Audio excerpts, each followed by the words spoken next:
50 रुपये वाचावे म्हणून 5 किलोमीटर पायी जाणारा तुमचा बाप असतो रे, पण 5 मिनिट वाचावे म्हणून 50 रुपये खर्च करणारे आम्ही असतो दादा.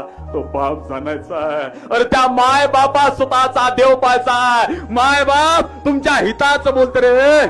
माय बाप जर कळवट असेल, फक्त आणि फक्त माझ्या मुलाचं चांगलं झालं पाहिजे, तेच माय असते. तुमचं सर्वांचं सुख त्या माय बापापाशी आहे हो. त्या माय बापाच्या पडेल दादा तुमचं सुख नाही आहे. त्या माय बापाचं नाव उज्ज्वल करण्यासाठी दादा आम्ही शाळेत शिक्षण घेतो, पण नाही आम्ही आज शाळेत शिक्षण घेत नाही. काही दिवसानं समोरून फोन येते, मुलगी म्हणते ए बाबा मी माझ्या आयुष्याचा साथीदार निवडलाय.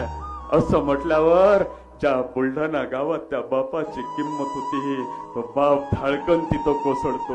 कारण की त्याच्या घरची लक्ष्मी आज गेली आहे, त्याच्या घरची इज्जत आज निर्माण झाली आहे. जो भाऊ बुलेट घेऊन गावभर फिरायचा, तो भाऊ आज घराच्या बाहेर निघत नाही, कारण की त्याच्या घरची इज्जत आज निर्माण झाली आहे. जे मायमाऊली किचनच्या बाहेर कधी नाही यायची, तिथं पोलीस बूट घालून जातात आणि विचारतात मुलगी आजच गेली की याच्या आधी सुद्धा जायची. आई निरुत्तर होते.